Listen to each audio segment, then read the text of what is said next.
Siku ya tarehe 3 mwezi wa 3 mwaka 2026, maombi namba 28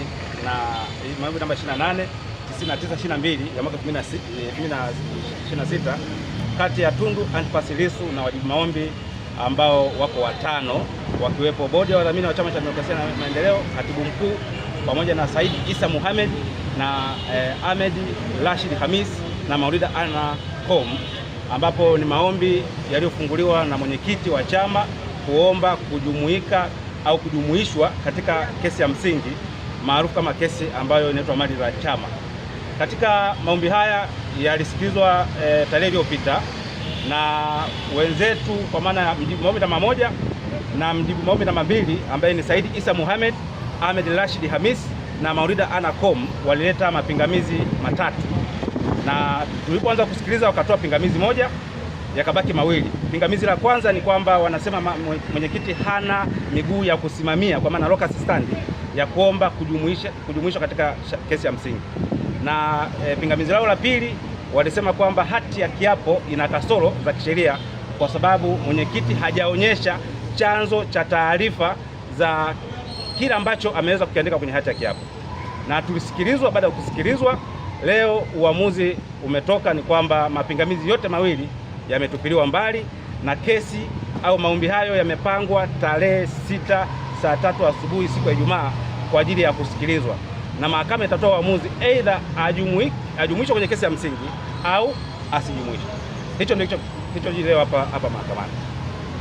Na nizungumzie kidogo vile vile swala la ambalo limetokeza wiki iliyopita kwa RPC wa mkoa wa Mara kuwazuia BAWACHA kufanya au kusherehekea siku ya wanawake duniani.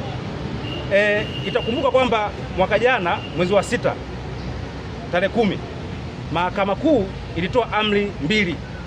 Amri ya kwanza ilikuwa ni kumzuia katibu mkuu kufanya shughuli za kisiasa pamoja na bodi ya wadhamini, lakini amri ya pili ilikuwa ni kuzuia bodi ya wadhamini pamoja na katibu mkuu kuweza kutumia mali za chama, aidha kama kuna wakala wake mfanyakazi yote kutumia mali za chama. Sasa tukatoa ufafanuzi kwamba waliozuiwa ni watu wawili, na tumekuwa tukitoa ufafanuzi kila kukicha kwamba waliozuiwa kufanya shughuli za kisiasa ni bodi ya wadhamini pamoja na katibu mkuu. Sasa itakumbuka vile vile kwamba hii ni kesi ya madai. Ni kesi ya nini? Ya madai. Yaani wadai, kwa maana wadawa Said Isa Mohamed, Ahmed Rashid Hamisi pamoja na Maulida Anna Com wana madai yao dhidi ya watu wawili ambao ni bodi ya wadhamini wa Chama cha Demokrasia na Maendeleo pamoja na katibu mkuu. Sasa kukitokea jambo lolote la ukiukwaji wa hiyo amri, tafsiri yake ni kwamba hawa wanaohusika kwenye kesi hiyo, kwa maana ya Maulida Anna Com, Said Isa Mohamed, wanatakiwa kuja mahakamani kufungua maombi kwamba kuna jambo limetokea la wajibu maombi kuweza kudharau amri ya mahakama, lakini sio polisi kwenda kuzuia, kwa sababu ni jambo ambalo linahusu wadaawa kwenye nini, kwenye shauri hili. Sasa kitendo kilichofanywa na RPC mkoa wa Mara si kitendo ambacho kinaakisi utawala wa kisheria, na ikumbuke kwamba amri kama hizi zinawahusu watu wenyewe waliopo kwenye kesi, halimuhusu mtu mwingine yoyote. Sasa tukalazimika kutoa ufafanuzi kwamba kikao hicho au mkutano huo wa BAWACHA ni halali kwa mujibu wa sheria, kwa sababu polisi hawana mamlaka ya kuingilia kesi za madai.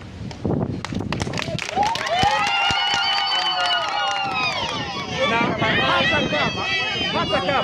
hata kama kukawa kuna ukiukaji wa amri ya mahakama, sisi kama afisa wa mahakama hatutegemei wateja wetu wakiuke amri ya mahakama. Tunajua wako sahihi na wanaheshimu utawala wa sheria.